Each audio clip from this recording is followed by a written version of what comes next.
بالله من الشيطان الرجيم. بسم الله الرحمن الرحيم. وهو الذي خلق من الماء بشرا فجعله نسبا وصهرا وكان ربك قديرا ويعبدون من دون الله ما لا ينفعهم ولا يضرهم وكان الكافر على ربه ظهيرا. وما أرسلناك إلا مبشرا ونذيرا قل ما أسألكم عليه من أجر إلا من شاء أن يتخذ إلى ربه سبيلا وتوكل على الحي الذي لا يموت وسبح بحمده وكفى به بذنوب عباده خبيرا. الذي خلق السماوات والأرض وما بينهما في 6 أيام ثم استوى على العرش الرحمن فاسأل به خبيرا. وإذا قيل لهم اسجدوا للرحمن قالوا وما الرحمن ونسجد لما تأمرنا وزادهم نفورا. تبارك الذي جعل في السماء بروجا وجعل فيها سراجا وقمرا منيرا. وهو الذي جعل الليل والنهار خلفة لمن أراد أن يذكر وأراد شكورا. صدق الله العظيم. سورۃ الفرقان کی آیت نمبر 54 سے 62 تک آیات آپ کے سامنے تلاوت کی گئیں. دلائل قدرت کے تحت اللہ تعالیٰ نے گزشتہ آیات میں آسمان سے برسنے والی بارش کا تذکرہ کیا کہ اس سے پہلے ہم خنک ہوائیں چلاتے ہیں.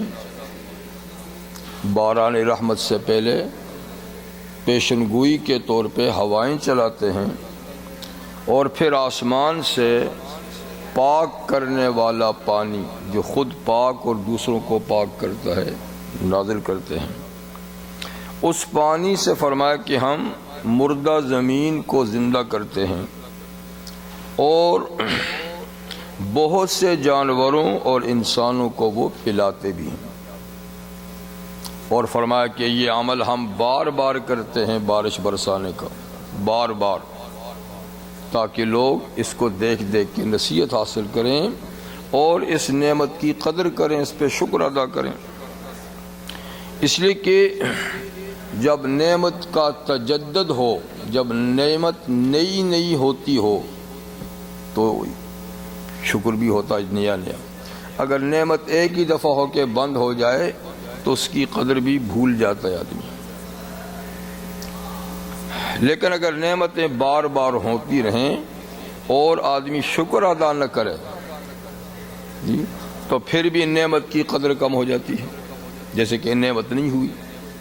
لیکن ہر نعمت پر اگر شکر ادا کرے گا تو ہر نعمت اس کو نئی لگے گی. اسی لیے نبی کریم صلی اللہ علیہ وسلم کا ارشاد ہے کہ جس آدمی پر اللہ تعالیٰ کی نعمت ہو اس کو اس کا شکر ادا کرنا چاہیے، تو اس سے نعمت کی قدر ہوتی ہے. تو فرمایا بارش ہم بار بار اس لیے برساتے ہیں تاکہ بار بار نعمت کی یاد تازہ ہو اور شکر کریں. ہم تو ایسا کرتے ہیں اپنی یاد دہانی کے لیے، لیکن اکثر لوگوں نے تو ناشکری ہی اختیار کر رکھی ہے، شکر کا تو انہوں نے انکار ہی کر دیا ہے. پھر ایک سوال کا جواب تھا کہ ہم ہر بستی میں بھی تو رسول بھیج سکتے ہیں لیکن یہ حکمت کے تقاضوں کے مناسب نہیں، اس لیے مرکزی شہر میں نبی بھیجتے ہیں تاکہ اس کی دعوت باقی شہروں میں پھیلتی رہے. پھر ایک اور اللہ تعالیٰ نے قدرت کی نشانی بتائی کہ ہم 2 میٹھے اور کڑوے دریاؤں کو ملا کر بھی چلاتے ہیں اور اس کے درمیان ایک ایسا پردہ حائل کرتے ہیں جو نظر نہیں آتا. حالانکہ پانی جلد ایک دوسرے میں خلط ہو جانے والی چیز ہے لیکن ہم نہ خلط کریں تو میلوں تک نہیں خلط کریں. جی آج بھی دلائل قدرت کے تحت ایک اللہ تعالیٰ اور دلیل دیتے ہیں، وَهُوَ الَّذِي خَلَقَ مِنَ الْمَاءِ بَشَرًا، کہ اللہ تعالیٰ ہی وہ ذات ہے جس نے پانی سے انسان کو بنایا، قطرہ آب سے، پانی کی بوند سے. اور پانی کی بوند، کیونکہ پانی کی بھی تو بہت ساری قسمیں ہیں، آسمان سے اترنے والا ماء طہور ہے جی، لیکن کئی ماء ناپاک بھی تو ہوتے ہیں جی. کئی پانی جو ہیں وہ کڑوے ہوتے ہیں، کئی میٹھے ہوتے ہیں، کئی گدلے ہوتے ہیں، کئی صفا.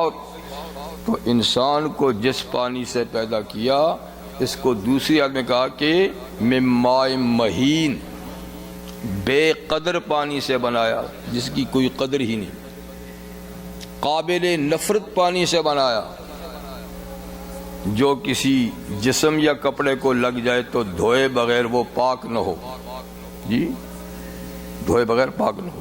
تو ایسے پانی سے ہم نے انسان کو بنایا. اور پھر کمال قدرت دیکھو، ایسا حسن و جمال والا انسان بنایا جی کہ یا تو وہ قابل نفرت چیز تھی، اور یا یہ کہ وہ قابل پیار بن گیا. جب ہم نے اس میں قدرت کی صنائی کی جی، انسان بنایا تو ہر ایک اٹھا کے چومتا ہے اس کو، لیکن جب نہیں بنایا تھا تو ہر ایک نفرت کرتا تھا اس سے. تو یہ اللہ ہی کی کمال قدرت ہے کہ اس نے ایک بیکار چیز سے کارآمد چیز بنائی. اور انسان بھی کون سا؟ اشرف المخلوقات، اشرف المخلوقات، سب مخلوق سے زیادہ معزز جی. اور پھر انسان کو بھی اللہ نے اپنی قدرت کا شاہکار بنایا، قدرت کا شاہکار، کہ ایسی کمالات کی چیزیں انسان میں رکھی جو باقی چیزوں میں آپ کو نہیں ملیں گی. بلکہ اللہ تعالیٰ نے انسان کو عالم اکبر کا چھوٹا سا نمونہ بنایا ہے. عالم اکبر پوری کائنات، اور انسان پوری کائنات کی چھوٹی کائنات ہے.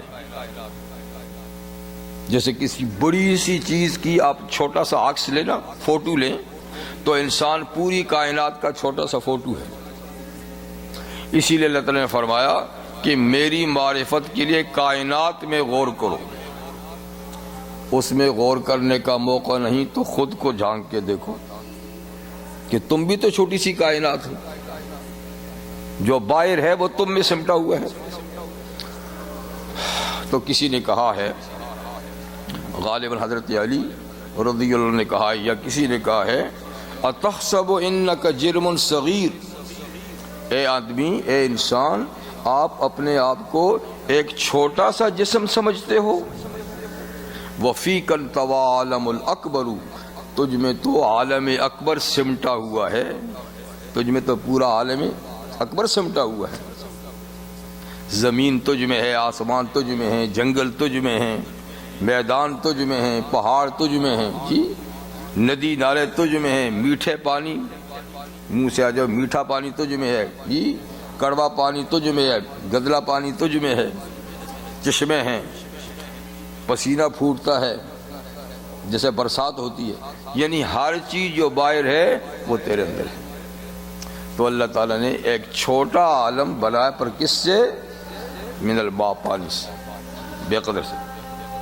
پھر فَجَعَلَهُ نَسَبًا وَسِحْرًا، پھر انسان کو بنانے کے بعد دو سلسلے اللہ تعالیٰ نے اس سے قائم کیے. ایک نسب کا سلسلہ، ایک سسرالی سلسلہ. ایک نسب کا سلسلہ جی، اور ایک سسرالی رشتہ. ایک نسبی رشتہ، ایک دو رشتے قائم کر دیے. بیٹوں سے چلنے والا رشتہ نسبی کہلاتا ہے، بیٹیوں سے چلنے والا سسرالی کہلاتا ہے. تو دو رشتے اللہ تعالیٰ نے قائم کر دیے. اور یہ سلسلے چلتے چلتے چلتے ختم کہاں ہوتے ہیں؟ حضرت آدم علیہ السلام. یعنی ہر وقت سے سلسلے چلتے چلتے ختم ہوتے آدم علیہ السلام، جو سب کے باپ ہیں. وَكَانَ رَبُّكَ قَدِيرًا، اور آپ کا پروردگار قادر ہے سب کچھ بنانے پر۔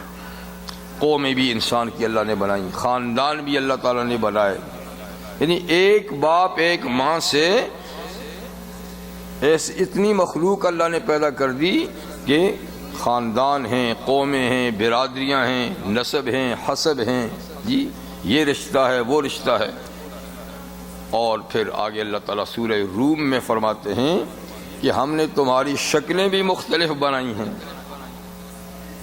یہ بھی ہماری قدرت کی نشانی ہے کہ انسان ایک برادری ہے، انسان ایک جنس ہے، ٹھیک، اور ایک ماں باپ کی اولاد ہیں، لیکن ہم نے اتنا پھیلایا کہ دنیا بھر دی۔ اور پھر ہماری قدرت دیکھو کہ ہم نے انسان کی پہچان کے لیے اس کا چہرہ رکھا ہے۔ پہچان چہرے سے ہوتی ہے نا، باقی جسم تو ڈھکا ہوتا ہے۔ تو اس چھوٹے سے چہرے میں جو چند انچ مربع کا چہرہ ہے، اتنا فرق رکھا ہے کہ 1 ارب آدمی بھی میدان میں جمع ہو جائیں تو ہر ایک آسانی سے پہچانا جائے۔ یعنی اللہ کی اور مخلوق بھی تو ہے نا بھائی، ان میں ذرا پہچان آسان نہیں ہوگی۔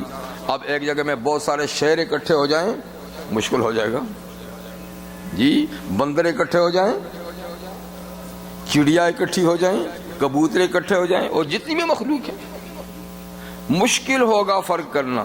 پر انسان کروڑوں کی تعداد میں بھی ایک میدان میں ہو جائے تو ہر ایک نکھرا ہوا معلوم ہوتا ہے، یہ فلاں صاحب ہے، یہ فلاں صاحب ہے۔ تو اتنے سے چہرے میں، جس میں 2 آنکھیں، جس میں 1 ناک، 1 منہ، 2 رخسار ہیں، ایسا فرق رکھا ہے۔ الحمدللہ، کیا بات ہے، اللہ تعالیٰ کی کمال قدرت کا نشان ہے۔ پھر اس سے چھوٹا، اس ایریے سے چھوٹا کیا، انسان کا گلا ہے، اندر جس میں زبان ہے، تالو ہے، آس پاس دانت ہیں، نیچے گلا ہے۔ اللہ نے ہر ایک کی زبان میں، آواز میں اتنا فرق رکھا ہے کہ جو ہی کوئی بولتا ہے، اچھا جی آپ فلاں صاحب بول رہے ہیں، آپ فلاں صاحب بول رہے ہیں۔ آوازوں میں بھی فرق رکھا ہے، مزاجوں میں بھی فرق رکھا ہے، عقل اور سمجھ میں بھی فرق رکھا ہے، جی ہر چیز میں اللہ تعالیٰ نے انسان کے اندر ایسے فرق کے مراتب رکھے ہیں کہ بآسانی ایک دوسرے سے ممتاز ہو جاتا ہے۔ وَكَانَ رَبُّكَ قَدِيرًا، تیرا رب بہت بڑا قادر ہے۔ وَيَعْبُدُونَ مِن دُونِ اللَّهِ، فرمایا اتنے اللہ تعالیٰ کی قدرت کی دلائل اور نشانیوں ہونے کے باوجود بد نصیب انسانوں کو دیکھو کہ وہ اللہ کے سوا پھر دوسروں کی عبادت کرتے ہیں۔ اتنی عظیم شان رکھنے والے خدا، عظمت شان رکھنے والے خدا کو چھوڑ کر دوسروں کی عبادت کرتے ہیں، اور کرتے بھی کن کی ہیں؟ ما لا ينفعهم ولا يضرهم، جو نہ ان کو اتنا سا نفع پہنچا سکتے ہیں نہ نقصان۔ نفع نقصان پہنچانے پہ قدرت نہیں رکھتے۔ جیسے کہ مشہور حدیث ہے، نبی کریم صلی اللہ علیہ وسلم کے ساتھ دوران سفر آپ کی سواری پر، آپ کے پیچھے آپ کے محبوب چچا حضرت عباس کے چھوٹے بیٹے عبداللہ ابن عباس رضی اللہ عنہ جو بچے ہی تھے، تو حضور کے پیچھے بیٹھے ہوئے کہیں جا رہے تھے۔ عبداللہ ابن عباس رضی اللہ تعالیٰ عنہ بڑے خوش نصیب صحابہ میں سے ہیں جن کو حضور صلی اللہ علیہ وسلم کی دعائیں حاصل ہوئیں اور دعائیں قبول ہوئیں ان کے بارے میں۔ ان کو بھی بڑی حرص تھی کہ وہ حضور علیہ السلام کے معمولات زندگی زیادہ سے زیادہ جانیں، تو کبھی کبھی بچہ ہوتے ہوئے بھی رات بھر جاگتے کہ حضور رات کو عبادت کیسے کرتے ہیں، کبھی کبھی آپ کی نماز میں شریک بھی ہو جاتے ہیں، اور نبی کریم صلی اللہ علیہ وسلم کی خدمت بھی رات کو کرتے تھے، کیونکہ حضرت میمونہ آپ کی خالہ حضور کی بیوی تھی، تو حضرت میمونہ کے گھر میں رات کو آ جایا کرتے تھے، خالہ کے گھر میں، جب حضور علیہ السلام ان کے گھر تشریف لاتے رات کو تو یہ بھی آ جاتے تھے جی، اس لیے کہ رات کو دیکھیں کہ عبادت کیسے ہوتی ہے، تو رات کو اٹھ کے بھی نماز میں شریک ہو جاتے تھے۔ تو پیغمبر کریم صلی اللہ علیہ وسلم کی خدمت بھی ظاہر انجام دیتے تھے۔ تو آپ نے خوش ہو کے فرمایا کہ عبداللہ، اللہ تعالیٰ تجھے کتاب و حکمت کا علم دے۔ تو کتاب و حکمت کا علم اتنا ان کو حاصل ہوا کہ روایات حدیث میں آپ کا دوسرا نمبر ہے، سب سے زیادہ حدیثیں پہنچانے والے تو حضرت ابو ہریرہ ہے نا، تو دوسرا عبداللہ ابن عباس ہے۔ اور قرآن فہمی میں، قرآن کے سمجھنے میں تو وہ سارے مفسرین کے امام ہیں جی۔ تو خیر عرض یہ کر رہا تھا کہ وہ حضور صلی اللہ علیہ وسلم کے ساتھ جا رہے تھے، تو حضور صلی اللہ علیہ وسلم نے ان کو متوجہ کیا، یا بنیہ کہہ کر، اے پیارے بیٹے، کیونکہ چھوٹے تھے نا، تھے تو بھائی لیکن چھوٹا بھائی بیٹوں کی جگہ ہوتا ہے، تو نہیں کہا لبیک یا رسول اللہ۔ تو حضور نے فرمایا احفظ اللہ یحفظک، احفظ اللہ یحفظک، یحفظک، اللہ کی حفاظت کا مطلب ہے کہ اللہ کے دین کی، اس کے قانون کی حفاظت کر تو اللہ تیری حفاظت کرے گا۔ اگر تو اللہ کے دین کی حفاظت کرے گا تو اللہ تیری حفاظت کرے گا۔ احفظ اللہ تجدہ تجاہک، دیکھ اللہ کے دین کی حفاظت کر، خیال کر، دھیان کر تو اللہ کو اپنے سامنے پائے گا ہر وقت۔ ٹھیک ہے، اور پھر فرمایا کہ اذا استعنت فاستعن باللہ، جب بھی چھوٹی بڑی چیز میں مدد کی ضرورت پڑے تو صرف اللہ سے مدد مانگا کر۔ اذا سألت فاسأل اللہ، جب کسی سے کچھ مانگنا پڑے تو اللہ سے مانگا کر، پھر اس کو ادھر ادھر تلاش بھی کر، ٹھیک ہے نا، لیکن پہلے اللہ سے تعلق جوڑ، استعانت کا بھی، سوال کا بھی۔ پھر فرمایا وعلم، اس بات کو اچھی طرح جان لے عبداللہ، کہ اگر ساری کائنات مل کر تجھے کوئی نقصان پہنچانا چاہے پر اللہ نے وہ نقصان تیری مقدر میں نہیں لکھا تو ساری کائنات مل کے تجھ کو وہ نقصان نہیں پہنچا سکتی، اور ساری کائنات مل کے تجھ کو نفع پہنچانا چاہے مگر وہ نفع اللہ نے تیری مقدر میں نہیں کیا تو سارے مل کے تجھے وہ نفع نہیں پہنچا سکتے۔ سمجھے بات؟ تو نافع اور ضار کون ہیں؟ اللہ۔ آپ نے اللہ تعالیٰ کے نام لکھ رکھے ہیں، ان میں کہ النافع الضار، نفع پہنچانے والا، نقصان پہنچانے والا، یہ اللہ کے دو نام ہیں۔ تو اللہ نہ چاہے تو نہ کوئی نفع دے سکتا ہے نہ کوئی نقصان۔ تو فرماتے ہیں کہ یہ عجیب لوگ ہیں کہ ان کی عبادت کرتے ہیں جن کے ہاتھ میں نہ نفع ہے نہ نقصان، اسے کہ نفع نقصان تو اللہ کے ہاتھ میں ہے، تو عبادت اسی کی کرنی چاہیے۔ وَقَانَ الْكَافِرُ عَلَىٰ رَبِّهِ ظَهِيرًا، اور کافر جو ہے وہ اس نے تو اپنے رب کی طرف پیٹھ پھیر رکھی ہے، کافر نے اپنے رب کی طرف پیٹھ پھیر رکھی ہے، سارا منہ دوسروں کی طرف ہے، اللہ کی طرف کوئی توجہ ہی نہیں ہے۔ تو یعنی کتنی بد نصیبی کی بات ہے کہ جس کی طرف منہ موڑنا تھا اس کی طرف تو پیٹھ پھیر دی ہے، اور جن کی طرف پیٹھ پھیرنی تھی ان کی طرف منہ موڑ دیا ہے۔ تو جس کو دوست بنانا تھا اس سے دشمنی مول لی ہے، اور جس سے دشمنی کرنی تھی اس کو دوست بنا لیا ہے۔ یعنی شیطان کے بارے میں نے فرمایا نا کہ ان الشیطان لکم عدو فاتخذوه عدوا، دیکھو شیطان تمہارا دشمن ہے، اس کو دشمن ہی سمجھو۔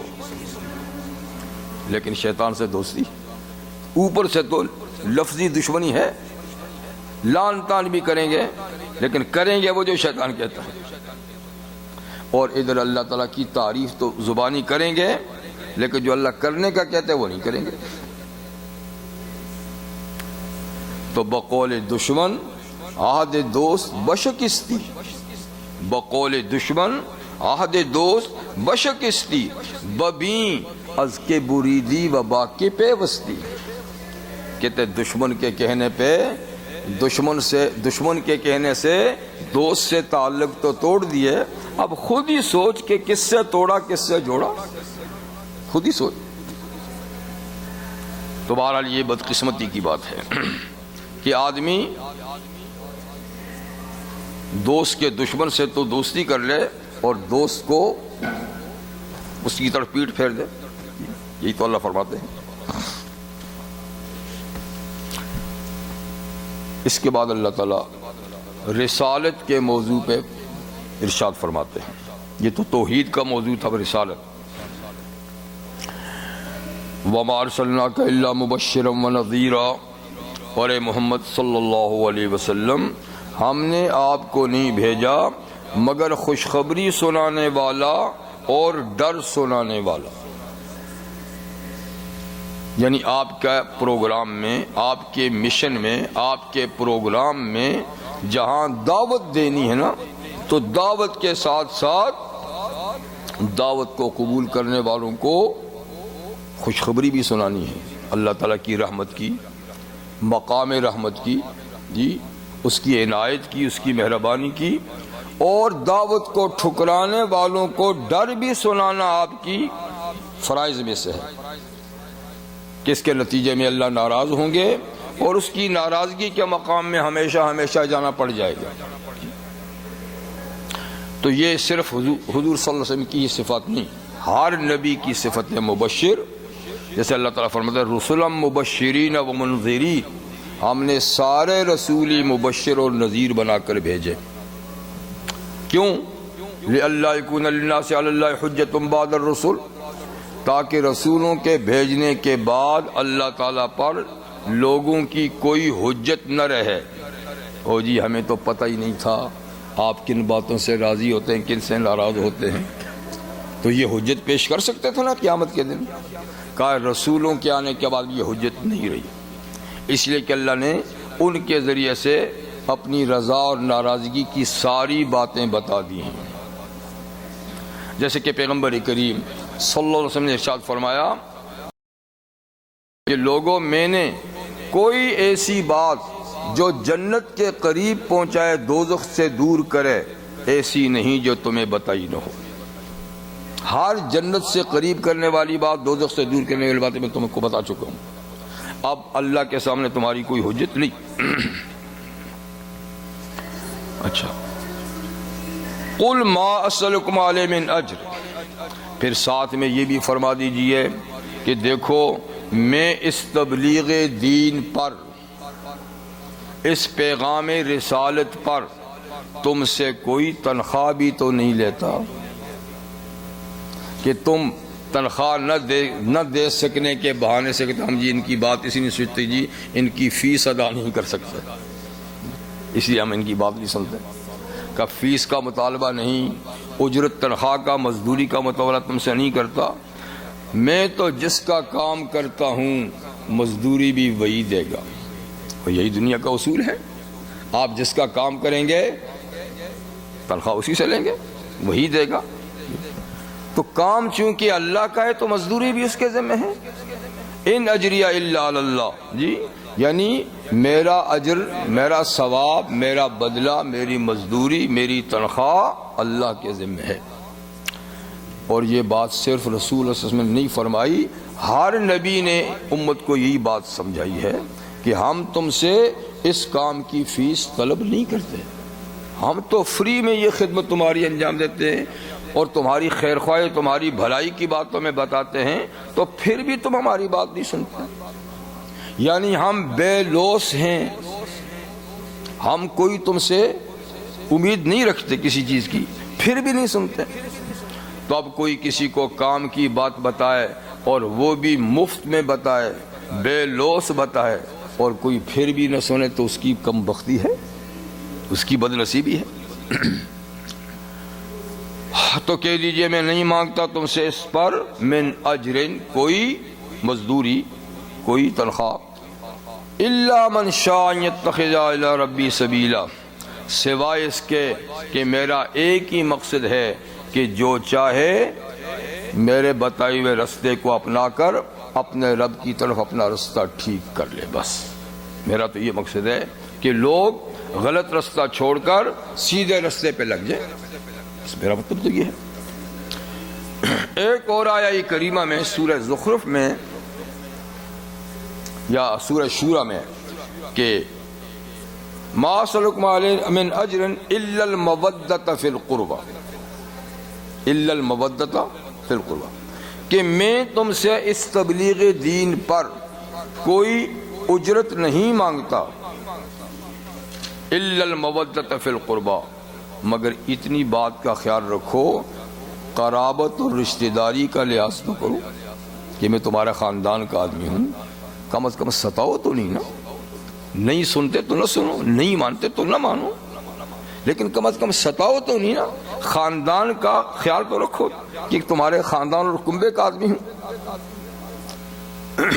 اس کا ایک معنی اور مفسرین نے بھی کیا ہے کہ ما سلکم علیہ من اجر، میں تم سے تبلیغ دین پہ کوئی تنخواہ نہیں مانگتا، الا المودۃ فی القربى، مگر میری تو اتنی سی درخواست ہے کہ اللہ کا قرب حاصل کرو، میں یہ چاہتا ہوں کہ تم اللہ کے نزدیک ہو جاؤ، بس میری یہی تنخواہ ہے کہ تم بات مان کے اللہ کے قریب ہو جاؤ۔ بس تو بہرحال انبیاء کرام کا مشن اور پروگرام بالکل فری ہوتا ہے، اللہ کی رضا کے لیے ہوتا ہے، جی پرخلوص ہوتا ہے، بے لوث ہوتا ہے، لیکن پھر بھی دیکھیے نہ ماننے والے نہیں مانتے۔ اگلی آیہ کریمہ میں رحمت للعالمین صلی اللہ علیہ وسلم کو اللہ تعالیٰ ایک نصیحت فرماتے ہیں جو ان کے اس کام میں ان کی معاون اور مددگار ہے، اور ان کے ذریعے سے ہر مبلغ دین جو دین کا کام کرتا ہے، دین دوسروں تک پہنچاتا ہے، تو اس میں ان کے لیے بھی سبق اور تسلی ہے۔ یعنی جو بھی نبی کریم علیہ السلام کی جانشینی کا یہ فریضہ انجام دے تو یہ اس کے لیے اس کی بھی حوصلہ افزائی ہے، اس میں جیسے حضور کی حوصلہ افزائی ہے، وہ یہ ہے کہ وَتَوَكَّلْ عَلَى الْحَيِّ الَّذِي لَا يَمُوتُ، کہ اس کام میں اے محبوب پیغمبر صلی اللہ علیہ وسلم آپ بھروسہ اس ذات پہ کیجئے، ٹرسٹ اس بات پہ کیجئے، اعتماد اس ذات پہ کیجئے لا یموت، جس کو موت نہیں آنی۔ تو مرنے والوں پہ کیا ٹرسٹ کرنا جی، مرنے والوں پہ کیا اعتماد کرنا، اعتماد کرو تو اس پہ کرو جس کو موت نہیں آنی، جس نے ایک دن ختم ہو جانا ہے، اس میں کیا امید۔ ابن ابی دنیا ایک محدث گزرے ہیں بڑے، اور امام بہقی رحمہ اللہ مشہور محدث ہیں، وہ اپنی کتاب شعب الایمان میں لکھتے ہیں، اور محدث ابن ابی دنیا تورات کے حوالے سے لکھتے ہیں، گو کہ تورات میں وہ آیات تو نہیں ہے لیکن کبھی تھی، تو تورات میں کہتے ہیں کہ اللہ تعالیٰ کا یہ فرمان تھا کہ ابن آدم پر ٹرسٹ مت کر، ابن آدم پہ بھروسہ اور اعتماد مت کر۔ کیوں؟ لِأَنَّهُ، اس لیے کہ ابن آدم جو ہے لا قوام، اس کو ثبات نہیں، اس کو ٹھہراؤ نہیں، وہ رہے گا نہیں، وہ ایک نہ ایک دن ختم ہو جائے گا۔ وَتَوَكَّلْ عَلَى الْحَيِّ الَّذِي، یہی آیت آگے تورات میں آگے یہی آیت وَتَوَكَّلْ عَلَى الْحَيِّ الَّذِي لَا يَمُوتُ، اس ذات پہ بھروسہ کر جس کو موت نہیں آنی، جو ہمیشہ ہمیشہ رہے گا۔ تو مرنے والوں پہ توکل نہیں کر، زندہ و جاوید ہستی پر توکل کر۔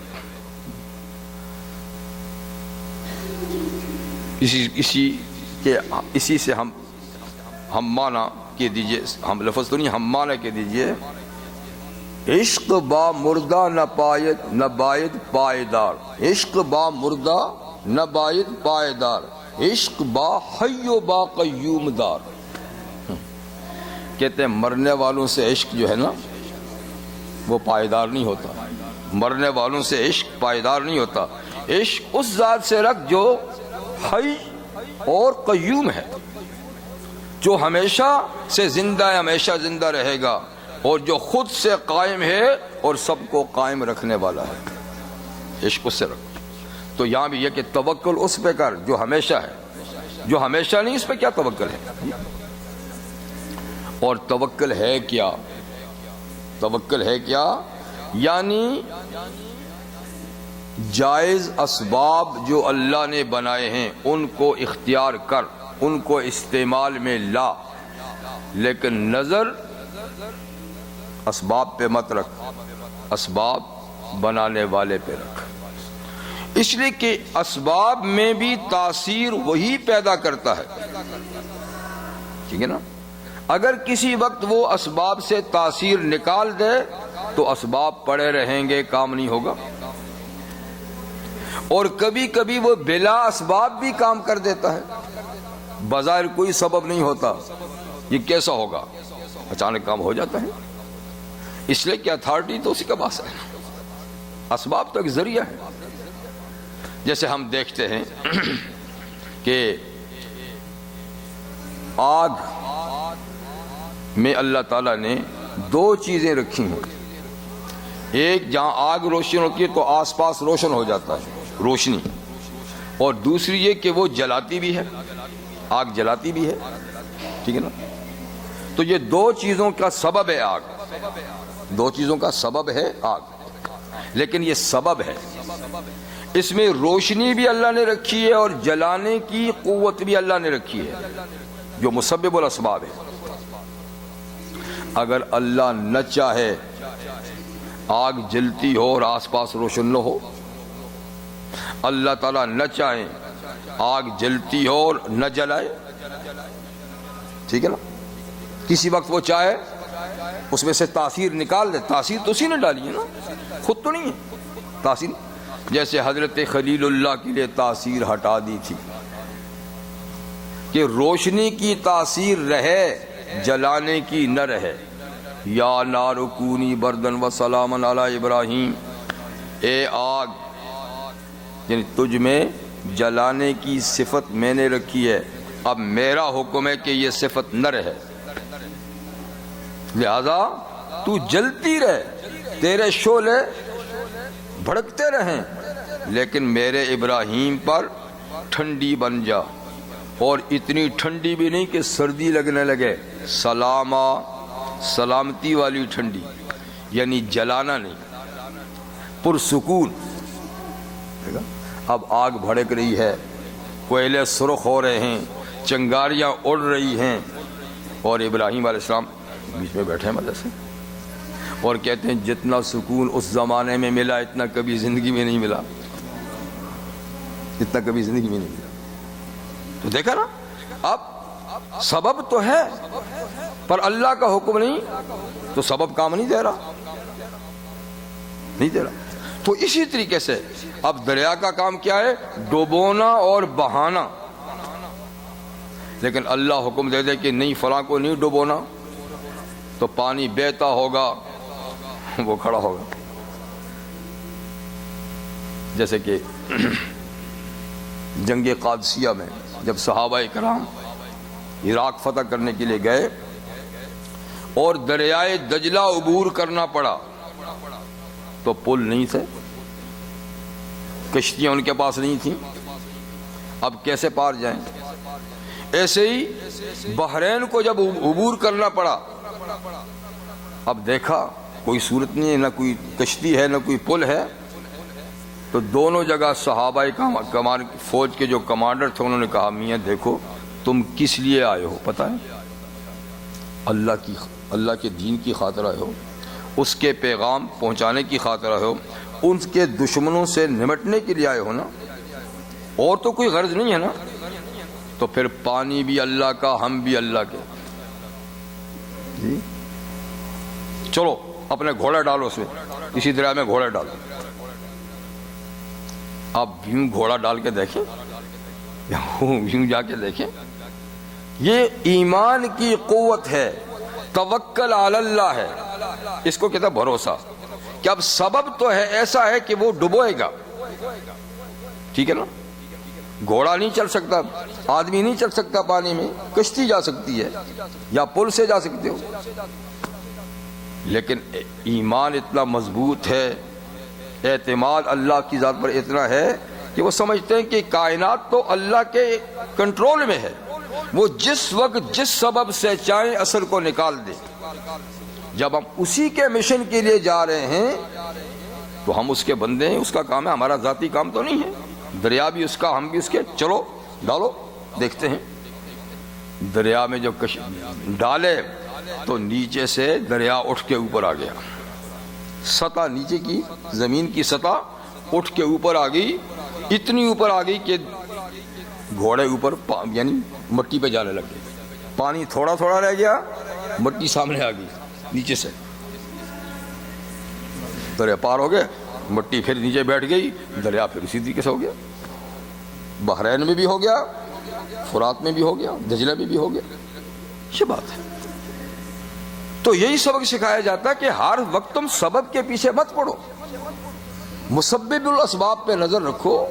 کبھی ایسی ضرورت بھی ہوتی ہے کہ آدمی کے لیے اسباب کا کوئی رستہ نہیں ہوتا تو مسبب الاسباب اسی میں سے رستہ نکال دیتے ہیں۔ تو وتوکل علی الحی الذی لا یموت، اس ذات پہ، اس زندہ ذات پہ بھروسہ کرو جس کو موت نہیں آنی۔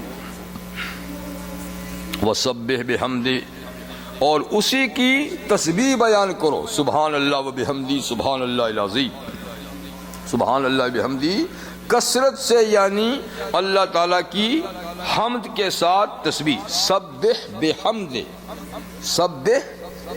سبح کا معنی کیا؟ سبحان اللہ، بحمد یعنی الحمدللہ کے ساتھ ملا کر، یعنی تسبیح حمد کے ساتھ ملا کر بیان کرو۔ کیا ہے؟ یعنی سبحان اللہ و بحمدہ۔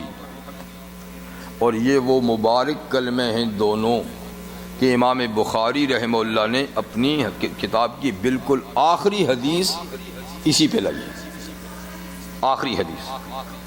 سب سے پہلی حدیث بخاری شریف کی کیا ہے؟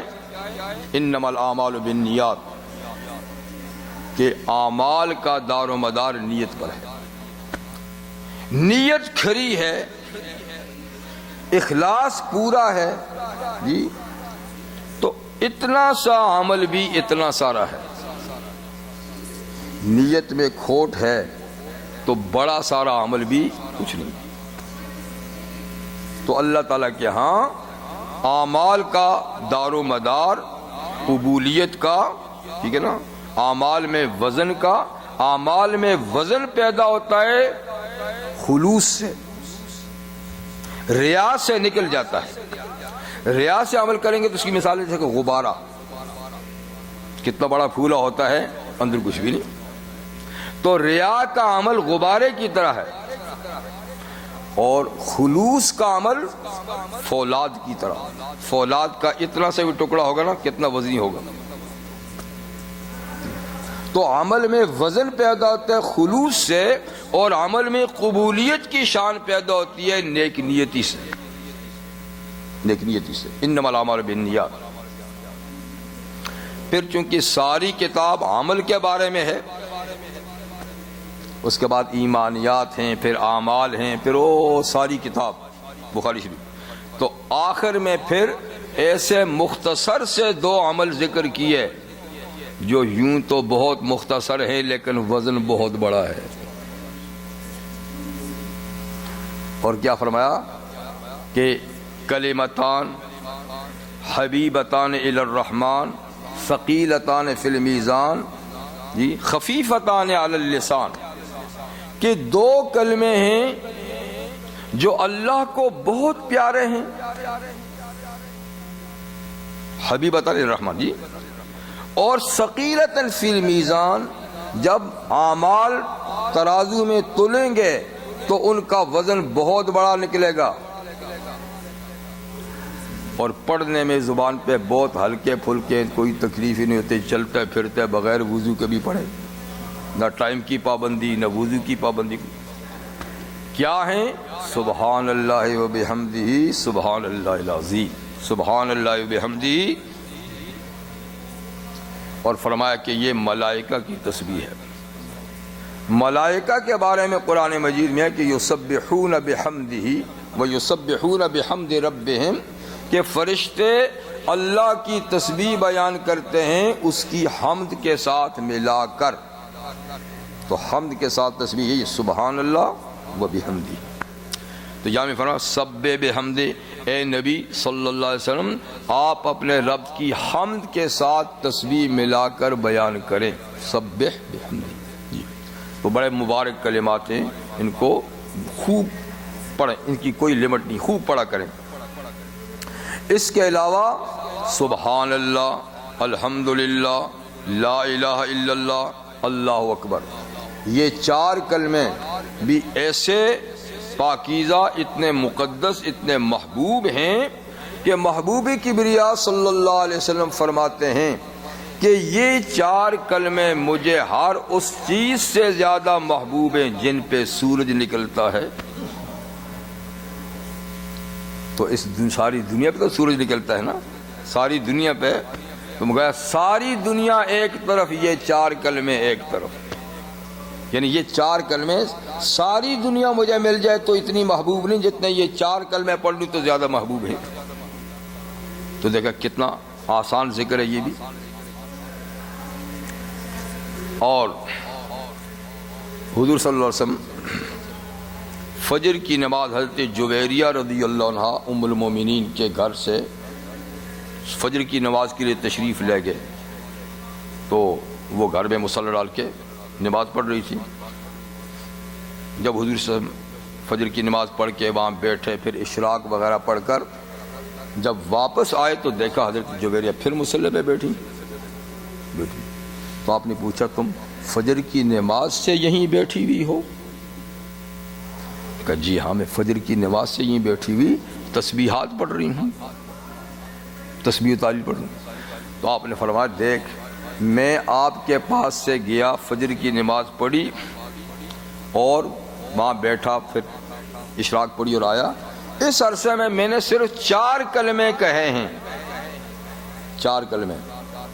اگر ان کا وزن آپ کے سارے کلموں سے کیا جائے جو آپ فجر کی نماز سے اب تک مصلی پہ پڑھتی رہی ہیں تو ان 4 کلموں کا وزن زیادہ نکلے گا.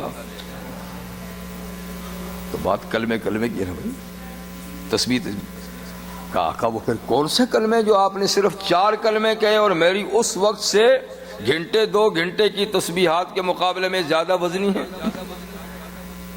تو آپ نے فرمایا سبحان اللہ و بحمدہ عدد خلقہ و رضا نفسہ و زینت عرشہ و مداد کلماتہ. کلمے تو دراصل میں 2 ہی ہیں، 2، سبحان اللہ و بحمدہ، لیکن ساتھ میں گنتی حضور نے کچھ ایسی ملا دی ہے نا کہ وہ کہیں سے کہیں پہنچا دی. یہ بھی بڑی عجیب بات ہے نا کہ آپ کلمہ ایک ہی کہہ دیں، گنتی جتنی سال لگائیں گے نا وہ اتنا ہی کاؤنٹ ہو جائے گا. جی آپ ایک کلمہ کہیں 100 مرتبہ یہ تو وہ 100 مرتبہ، آپ کہیں 1000 مرتبہ ہو تو وہ 1000 مرتبہ، آپ کہیں 1,00,000 مرتبہ ہو تو وہ 1,00,000 مرتبہ کاؤنٹ ہوگا. وہاں تو بھائی کیا کہنے، وہ یہاں کی بات تو نہیں ہے نا. یہ سوچ میں پڑ جائے وہ اتنا کہاں سے لائیں گے، اتنا کہاں سے دیں گے. وہاں تو حساب کتاب نہیں ہے. تو سبحان اللہ و بحمدہ کہا تو ایک دفعہ نا، سبحان اللہ و بحمدہ عدد خلقہ، یعنی میرا سبحان اللہ و بحمدہ اللہ کی مخلوق کی تعداد کے برابر ہو. ورضا نفسہ، اور میرا سبحان اللہ و بحمدہ اللہ جتنا پسند کرتے ہیں اتنی مقدار میں ہو.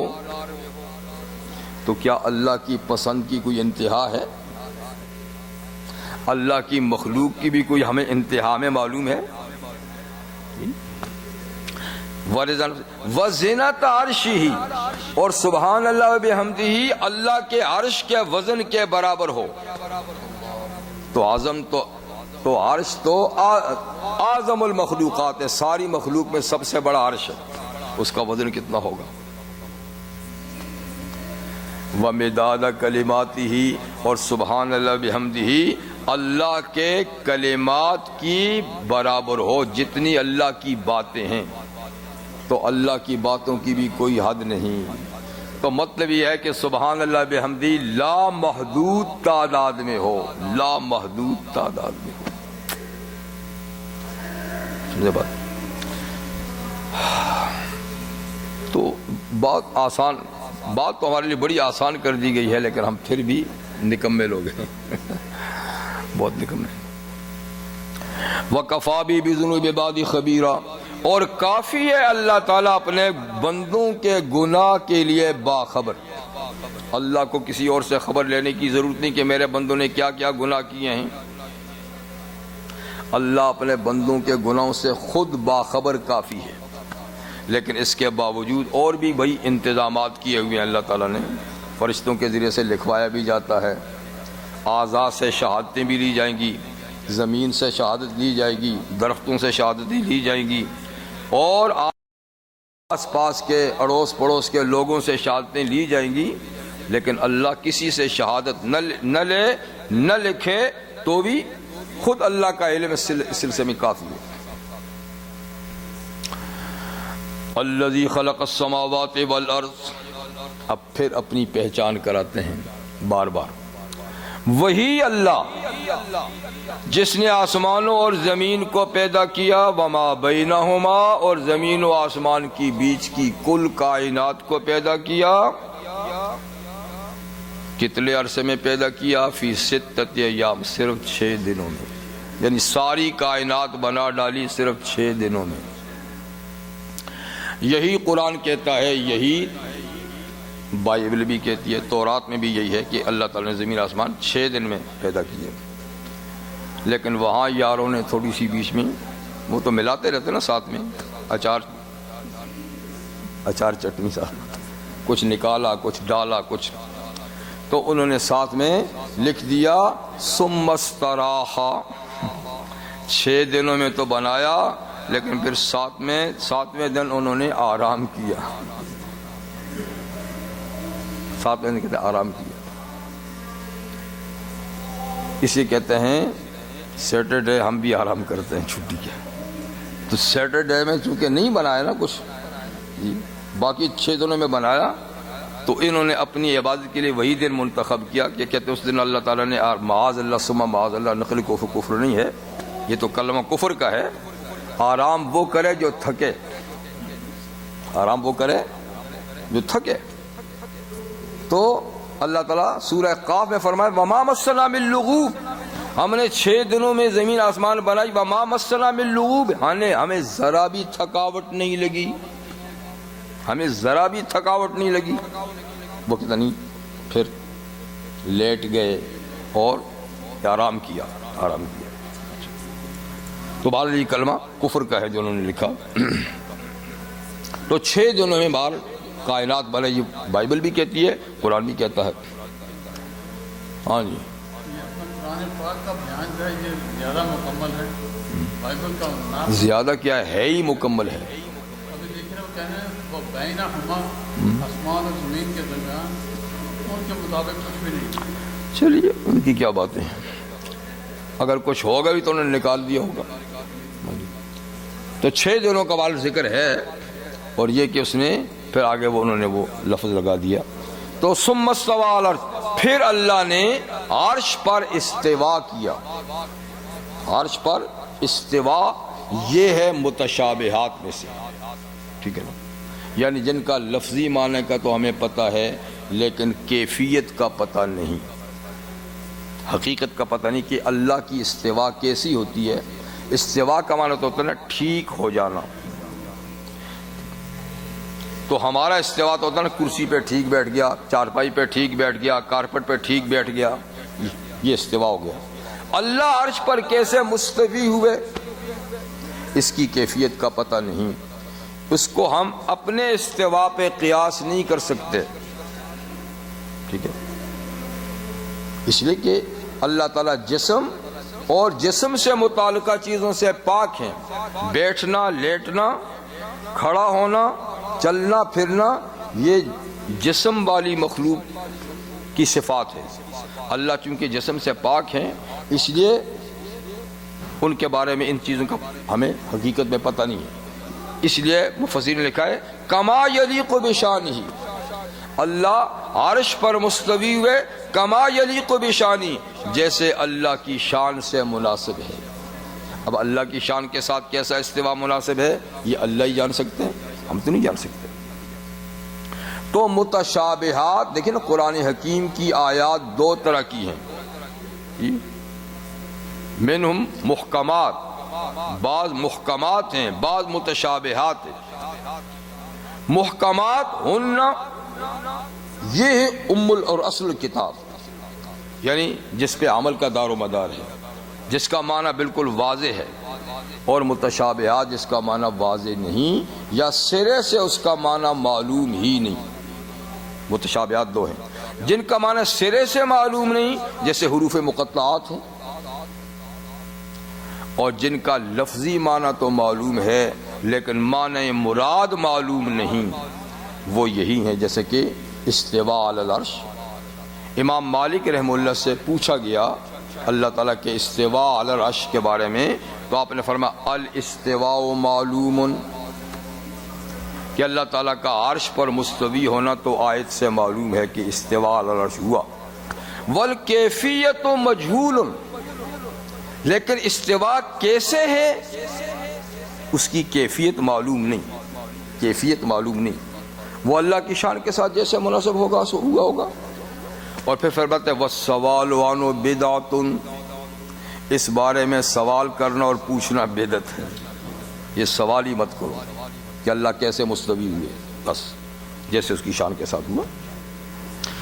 اسی طریقے سے قرآن حکیم میں اللہ تعالیٰ کے ہاتھوں کا ذکر ہے، ایک ہاتھ کا بھی ذکر ہے، دو ہاتھوں کا بھی ذکر ہے جی، اور دائیں ہاتھ کا ذکر ہے، چہرے کا ذکر ہے، پنڈلی کا ذکر ہے. لیکن اس سے معلوم ہوا کہ یہ تو ہیں لیکن کیسے ہیں، انسانوں کی طرح نہیں، اللہ کی شان کے مطابق جیسے ہیں ایسے ہیں. وہ ہمیں اس کی حقیقت کا پتہ نہیں. تو لفظی معنی تو ان کا پتہ ہے لیکن معنی مراد کا پتہ نہیں. تو اسی طریقے سے استواء علی العرش، کچھ مجازی معنی بھی مفسرین نے اس کے کیے ہیں لیکن اس کی ضرورت نہیں. بس اللہ تعالیٰ عرش پہ مستوی ہوئے جی، اور اپنے پوری کائنات کا نظام اپنے ہاتھ میں انہوں نے اپنے کنٹرول میں رکھا ہے. یدبر الامر من السماء الی الارض، آسمانوں سے زمین تک وہ کائنات کا نظام خود ہی کنٹرول کرتے ہیں، خود ہی چلاتے ہیں. الا له الخلق والامر، یاد رکھو کہ تخلیق بھی اللہ کا کام ہے، امر بھی اللہ کا کام ہے. بنایا بھی اس نے، چلاتے بھی وہی، حکمرانی بھی اسی کی ہے. الرحمن، اچھا وہ کون ہیں جنہوں نے 6 دنوں میں آسمان زمین اور کائنات بنائی اور مستوی اعلی العرش؟ وہ کون ہیں؟ کہ الرحمن. ان کے صفاتی ناموں میں ایک نام ہے الرحمن جو ذاتی نام کے بالکل قریب قریب ہے. تو ذاتی نام تو کیا ہے؟ اللہ. ذاتی نام کیا ہے؟ اللہ. اور صفاتی نام بہت سارے ہیں، جیسے 99 آپ نے لکھ رکھے ہیں، لیکن یہی نہیں، یہ تو ایک حدیث میں ہے کہ اللہ کے یہ نام ہیں. اس کے علاوہ بھی بہت نام ہیں اللہ تعالیٰ کے جو پچھلی کتابوں میں اللہ نے کئی اپنی مخلوقات کو سکھائے، اور کچھ ایسے نام بھی ہیں جو دنیا میں کسی کو نہیں سکھائے.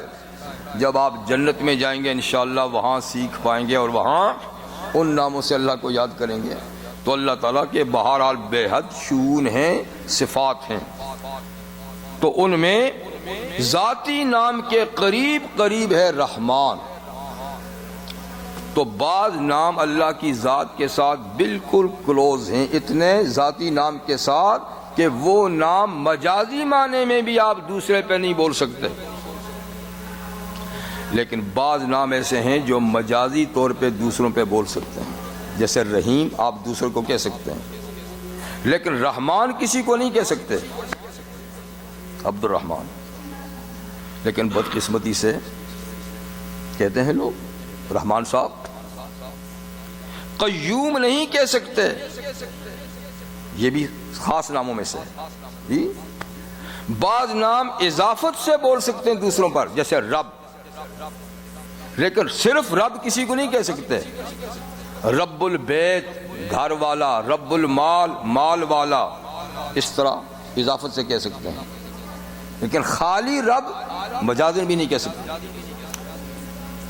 تو بہرحال کچھ نام ایسے ہیں۔ قہار کسی کو نہیں کہہ سکتے جی، خالق بھی نہیں کہہ سکتے۔ تو اس لیے خاص طور پہ رحمان کسی کو نہیں کہیں، جس کو فضل الرحمان، عبد الرحمان یا اس طرح جو بھی اس کے عطاء الرحمان، وہ ساتھ میں کہیں تو وہ رحمان ہے۔ فاسأل بہ خبیرا، اس کے بارے میں کسی باخبر سے پوچھو، وہ بتائے گا کہ رحمان کون ہے۔ جو بے خبر ہے وہ نہیں بتا سکے گا، باخبر۔ تو باخبر سے مراد یہ ہے کہ اہل کتاب کے وہ علماء جو ٹھیک علماء ہیں، آپ رحمان کے بارے میں ان سے پوچھئے تو وہ بتائیں گے کہ یہ اللہ کا نام ہے۔ خبیر سے مراد یہاں پر باخبر، یعنی اہل کتاب کے باخبر علماء۔ وَإِذَا قِيلَ لَهُمُ اسْجُدُوا لِلرَّحْمَنِ، اور جب ان مشرکین اور کافروں سے کہا جاتا ہے کہ بھائی لات و منات کو سجدہ مت کرو، شجر و حجر کو سجدہ مت کرو، شمس و قمر کو سجدہ مت کرو، مخلوق کو سجدہ نہیں کرو بلکہ رحمان کو سجدہ کرو۔ قالوا وما الرحمن، تو عرب کیا کہتے تھے، رحمان کون ہوتا ہے ہم تو نہیں جانتے، رحمان کون ہوتا ہے ہم تو نہیں جانتے۔ تو اللہ کے اس ذاتی نام کے قریب ترین صفاتی نام سے یہ لوگ بے علم تھے، تو رحمان کون ہوتا ہے؟ تو یہ مسیلمہ کذاب کو رحمان کہتے تھے۔ اچھا، وہ یمامہ میں مسیلمہ کذاب مدعی نبوت جھوٹا، تو فرمایا کہ جب ان کو رحمان کو سجدہ تو کہتے کون ہوتا ہے رحمان؟ پھر کبھی کبھی یہ کہتے تھے دیکھو محمد بھی عجیب ہیں صلی اللہ علیہ وسلم، ہم کو تو ایک خدا کی عبادت کا کہتے ہیں، خود تین کو پکارتے ہیں، اللہ رحمان رحیم، اللہ رحمان اور رحیم۔ تو فرمایا بے وقوفو، یہ تین خدا نہیں ہیں، ایک خدا کے تین نام ہیں، ایک خدا کے تین نام ہیں، ایک ذاتی نام ہے، دو اس کے صفاتی نام ہیں۔ یہ نہیں کہ نام زیادہ ہو تو ذاتیں زیادہ ہو جائیں گی، وہ بات نہیں ہے۔ تو بہر اللہ تعالیٰ کے اس نام سے یہ لوگ ناشنا تھے، کہتے تھے رحمان کون ہوتا ہے۔ پھر دوسری کہتے تھے کہ چلو ہم جانے یا نہ جانے پر آپ کے کہنے سے ہم کیوں سجدہ کریں، انسجد لما تامرنا، کیا ہم سجدہ کریں اس کو جس کا آپ کہتے ہیں؟ تو آپ کے کہنے پہ تو ہم نے قطعاً سجدہ یعنی کرنا ہی نہیں ہے۔ اس کو کہتے ہیں مخالفت برائے مخالفت، یعنی ہم تو پہلے رحمان کو نہیں جانتے، اگر جانتے ہوں بھی تو آپ کے کہنے سے تو ہم نے سجدہ نہیں کرنا۔ وَزَادَهُمْ نُفُورًا، اور آپ کا یہ حکم کہ رحمان کو سجدہ کرو، یہ ان کی نفرت میں ان کو اور بھی بڑھا دیتا ہے، اور متنفر ہو جاتے ہیں، یعنی اتنے آپ کے شدید مخالف ہیں، اتنے کہ صحیح بات کو بھی غلط معنی پہناتے ہیں۔ بہرحال اس میں آیت سجدہ یہ ہے، تو انشاءاللہ آپ جب اس سے فارغ ہوں گے تو سجدہ تلاوت ضرور کریں۔ تو قرآن حکیم کے اندر کیا ہے، کتنے سجدے؟ انا للہ و انا الیہ، 14 سجدے بھائی، اور کچھ ائمہ کے نزدیک 15 ہیں، امام مالک کے ہاں 11 ہیں اور ہمارے ہاں 14 ہیں، اس لیے کہ سورہ حج میں جو دوسرا ہے اس کو ہمارے ائمہ فرماتے ہیں کہ وہ نماز کا سجدہ تلاوت کا نہیں، بار اس میں بھی کر رہے ہیں تو کوئی حرج کی بات نہیں ہے، تاکہ جھگڑا نہیں رہے۔ پہلا تو ہے،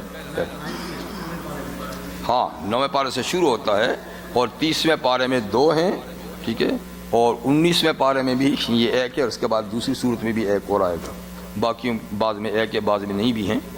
تو سجدہ واجب ہے پڑھنے والے پر بھی سننے والوں پر بھی، ٹھیک ہے نا۔ تو ایک سجدہ کرنا ہے بغیر ہاتھ اٹھائے، صرف اللہ اکبر کہ سجدے میں جائیں، 3 دفعہ 5 دفعہ 7 دفعہ جتنا سبحان ربی الاعلیٰ پڑھے، یا کوئی سجدے کی دعا یاد ہو تو وہ بھی اس میں پڑھ سکتے ہیں، اور پھر اللہ اکبر کر کے بیٹھ جائیں۔ سلام نہیں پھیرا جاتا، تحیت تشہد بھی نہیں ہے، صرف 2 دفعہ اللہ اکبر جاتے اٹھتے اور بیچ میں سجدے میں تسبیحات، یہ سجدہ تلاوت ہے۔ جس وقت بھی تلاوت کریں سجدہ تلاوت کر سکتے ہیں، اس وقت نہ کیا جا سکتا کسی وجہ سے تو بعد میں کریں، لیکن کریں۔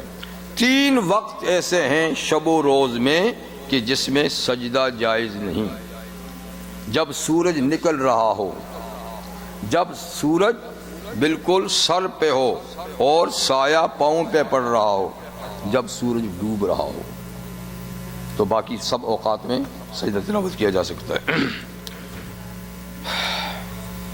سجدہ نماز کے فرائض میں سے ہے، اور نماز کے اندر بندہ سب سے زیادہ قریب اللہ کے سجدے کی حالت میں ہوتا ہے، ٹھیک ہے نا، سب سے زیادہ قریب۔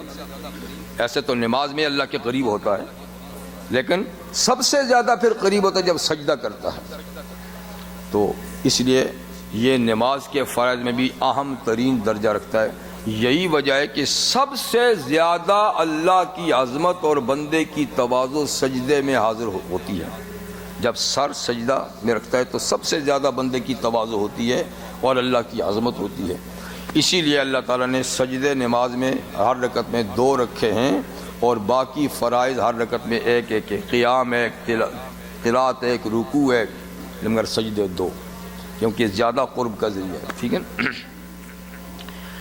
سجدہ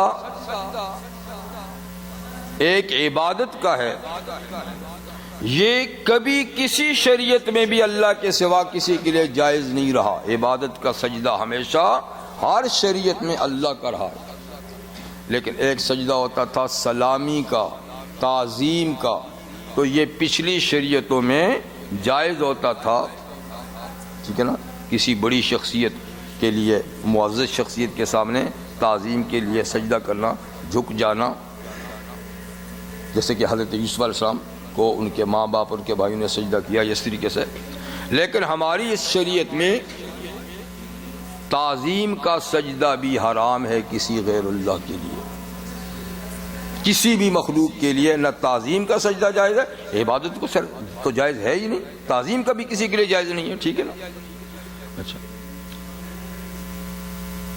ایک دفعہ نبی کریم صلی اللہ علیہ وسلم مدینہ منورہ میں تشریف لے جا رہے تھے، کسی گلی میں جا رہے تھے، تو سلمان فارسی سامنے سے آ گئے، چونکہ وہ ایران کے باشندے تھے، اور ایران میں جو مرزبان کہتے تھے، جو بادشاہ کسرا ہوتا تھا یا کنگ ہوتا تھا، اس کے جو خاص ایلچی، خاص قسم کے لوگ ہوتے تھے، ان کو مرزبان کہتے تھے۔ تو مرزبان کو لوگ سجدہ کیا کرتے تھے تعظیم کا، جب مرزبان کو کرتے تھے تو بادشاہ کو تو ضرور کرتے تھے نا، اس طرح بڑی شخصیات کو بھی کرتے تھے۔ تو جب حضور سامنے آئے اچانک، تو حضرت سلمان ادھری گلی میں سجدے میں پڑ گئے۔ تو حضور نے فرمایا، سلمان یہ کیا کر رہے ہو؟ کہا حضور ہمارے ملک میں تو بڑے لوگوں کو، معزز لوگوں کو، اور آپ سے معزز شخصیت کون ہو سکتی ہے؟ فرمایا کہ سلمان آئندہ جو ہو گیا سو ہو گیا، آئندہ سجدہ نہیں کرنا، اسلام میں اس کی اجازت نہیں ہے۔ پھر نبی کریم علیہ السلام کی خدمت میں ایک اور صحابی کسی سفر سے واپس آئے، کسی غیر ملکی سفر سے آئے، تو انہوں نے کہا حضور میں فلاں فلاں ملک میں گیا تھا، اور میں نے دیکھا کہ وہ لوگ اپنے بادشاہوں کے سامنے تعظیم کا سجدہ بجا لاتے ہیں۔ تو آپ تو وہ کافر ہوتے ہوئے ان کی تعظیم کی جاتی ہے، آپ تو اللہ کے لاڈلے محبوب پیغمبر ہیں، آپ تو سب سے زیادہ معزز ترین شخصیت ہیں، تو کیا ہم آپ کو سجدہ نہ کریں؟ حضور نے فرمایا دیکھ، اگر میری وفات کے بعد میری قبر کے پاس سے تیرا گزر ہو تو سجدہ کرے گا قبر کو؟ کہا نہیں جی نہیں، قبر کی بات نہیں کرتا، میں تو ابھی زندگی کی بات کرتا ہوں۔ حضور نے فرمایا اگر تو پس از مرگ میری قبر کو سجدہ نہیں کر سکتا اور نہیں کرے گا تو اب بھی مت کر، اب بھی مت کر۔ پھر آپ نے فرمایا دیکھ، لو کنت آمرا احدا ان یسجد لاحد لامرت النساء ان یسجدن ازواجهن، اگر میں کسی کو کسی کے سامنے سجدہ کرنے کی اجازت دیتا اور میری شریعت اس کو برداشت کرتی تو میں ضرور خاتون خانہ کو حکم دیتا کہ اپنے شوہر کو سجدہ کیا کرے، اس لیے کہ خاتون پر شوہر کا اتنا فائق حق ہے کہ وہ سجدہ کر کے اس کو ادا کر سکتی ہے، لیکن چونکہ میری شریعت میں غیر اللہ کے لیے سجدہ نہیں تو اس لیے میں بیوی کو بھی شوہر کے سامنے سجدہ کا حکم نہیں دے سکتا، اور تو اور رہے، اور تو اور رہے۔ تو اس لیے بھائی اسلام میں کسی کو نہ زندہ شخصیت کو نہ قبروں کو، لیکن بدقسمتی سے ہماری قبریں تو بھری ہوئی ہیں، طواف بھی ہو رہے ہیں، سجدے بھی ہو رہے ہیں، اور پھر بھی ہمارے ایمان خطرے میں نہیں ہے، ہم یہ سمجھتے ہیں پھر بھی۔ تو یہ بہت بری بات ہے جو ہو رہی ہے، اللہ تعالیٰ سے محفوظ رکھے۔ مسجدیں غیر آباد ہیں، قبرستان آباد ہیں، مزار آباد ہیں، جی جہاں سجدہ کرنا چاہیے وہاں کوئی نہیں کر رہا، جہاں نہیں کرنا چاہیے وہاں ٹھٹ کے ٹھٹ لگے ہوئے ہیں۔ اور اس حدیث سے یہ بھی معلوم ہوا جو آپ کی مغربی دنیا میں میاں بیوی کی مساوات کا، کہ دونوں برابر ہیں، کبھی کہتے ہیں یہ سائیکل کے دو ٹائر ہیں، انا للہ، سائیکل کا ایک ٹائر چھوٹا ایک بڑا ہو جائے تو پھر توازن نہیں رہتا ہے، بیلنس خراب ہوتا ہے، کہتے ہیں یہ مرد عورت جو ہے نا سائیکل کے دو ٹائر ہیں، نہیں بھائی دو ٹائر نہیں ہیں، یہ تشبیہ غلط ہے۔ پھر یہ کہ دونوں برابر ہیں یہ بھی غلط ہے۔ آقا کیا فرما رہے ہیں کہ میاں کا حق اتنا فائق ہے کہ شریعت اجازت دیتی تو میں عورت کو سجدے کا کہتا، تو یہ مساوات ہے۔ تو بہرحال حق کے حقدار کے حق کو پہچاننا چاہیے، ایسی بے ڈھنگی مساوات نہیں ہونی چاہیے۔ ٹھیک ہے میاں کے ذمے بیوی کے لیے شفقت اور پیار اور محبت کے جذبات ہونے چاہیے، اس کا ایک مقام ہے اپنا، اس کا احترام ہونا چاہیے، لیکن یہ بھی تو نہیں ہے نا کہ وہ دونوں برابر کے ٹائر ہیں، ایسی بات نہیں۔ الرجال قوامون علی النساء، خود اللہ تعالیٰ بھی فرماتے ہیں کہ مرد لوگ عورتوں پر قوام ہیں، نگران ہیں، ان کے محافظ ہیں، ان کی دیکھ بھال ان کے ذمہ ہے،